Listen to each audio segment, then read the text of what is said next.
معقولة. انا خرجت لك اهو، خرجت والله. معلش سيب بس الحاجات على جنب لغايه لما اخلص، هما دقيقتين. لا انا خرجت خلاص. ربنا يخليك يا زيدان. قول لنا، كان الكابتن ضياء بيقول لك بيتكلم ان احرزت هدف ولعبت 3 مباريات الاخيره بشكل كويس، المباريات الماضيه ما لعبتش، ما كان فيها اي حاجه ولا حاجه فنيه. هو مباراه فتره السيئات كلها انا لعبت المباريات بتاعه فتره السيئات كلها بتاعه المعسكر، كنا في اسبانيا. لعبنا تقريبا 4 مباريات، لعبتهم كلهم، جبت فيهم 5 اهداف وصنعت هدف، فكنت ماشي يعني عملت فتره كويسه جدا، حتى المدرب يعني كان مبسوط منها جدا وكلمت معاه كذا مره. المشكله بقى ان زي ما انت شايف الدوري بدا تاني وديني لسه ما هو بيلعبني فتره الاعداد، الماتشات بتاعت فتره الاعداد بأدي فيها، بعمل شغل كويس يعني بأدي الاداء المطلوب مني وبجيب الاجوان الفرص اللي بتجيلي الحمد لله ربنا بيوفقني فيها وبجيب اجوان. بس طبعا باجي في الدوري يلعب باللعيبه الثانيه، وامبارح لعبنا هامبورج، كسبنا 5-1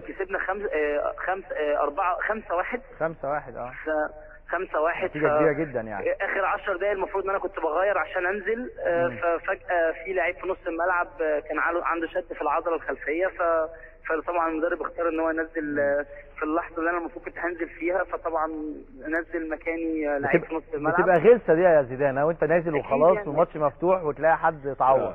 وبعدين احنا كاسبين 5، حتى انا كمان اتكلمت مع المدرب ويعني بعت يعني قلت له ان انا يعني ما يعني اتس نوت اكسبتبل ان انا طبعا ما استاهلش الحرم يعمل فيها حاجه زي كده، لان انا عامل فتره اعداد كويسه.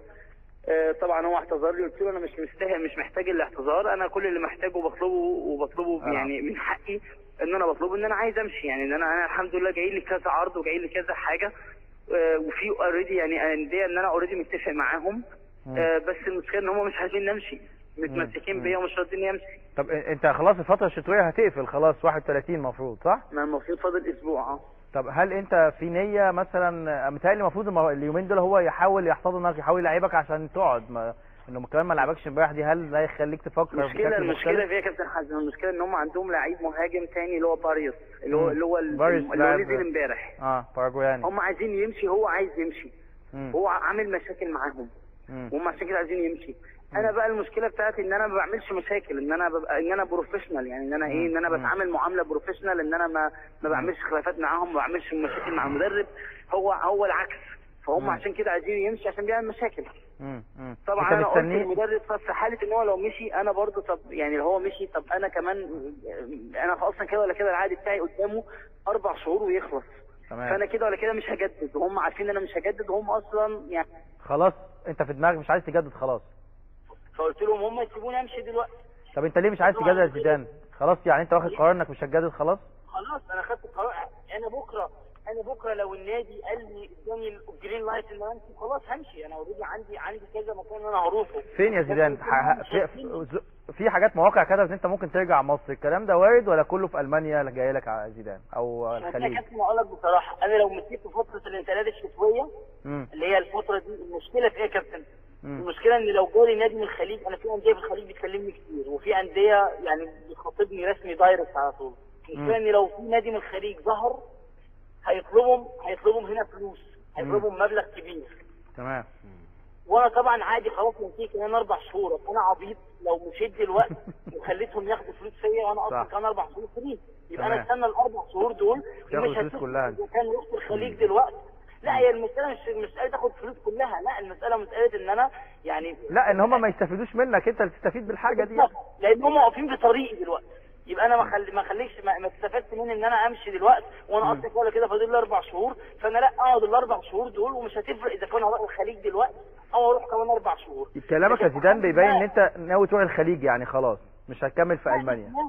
هو طبعا انا الوقت لو فضلت في دورتموند لغايه اخر شهر، لغايه اخر عقدي، هبقى اوريدي الباب عندي مفتوح لاي حد بقى، يعني هبقى ساعتها اي حاجه هتجيلي هبص عليها يعني هدرسها، طبعا كل حاجه لازم تكون مناسبه. طبعا انا اقول لك يعني عشان برضو نبقى صراحه مع بعض، انا الدخل بتاعي يعني كبير، فطبعا انا فري، يعني مش هكلف اي نادي اي ترانسفير او اي مبلغ يدفعوه في مقدمه عقد، فانا جاي في، فطبعا هشوف ساعتها الايه الحاجه المناسبه، الحاجه اللي انا ساعتها هتعوضني طبعا في الدخل المادي اللي انا باخده هنا في المانيا، وفي نفس الوقت هشوف المكان اللي هيبقى فيه النادي ايه طبعا لو في حاجه مناسبه في مصر واي نوت يعني.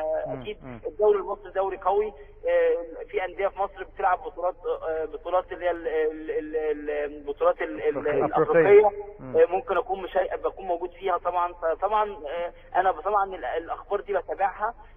في طبعا الحمد لله في كذا حاجه قدامي في مصر، بس في نفس الوقت انا مستني اشوف القرار بتاع النادي بتاعي. ان شاء الله زيدان تاخد القرار الصح. ربنا معاك ان شاء الله. بشكرك شكرا جزيلا، معلش عطلناك. زيدان، محمد زيدان من المانيا بروسيا دورتموند.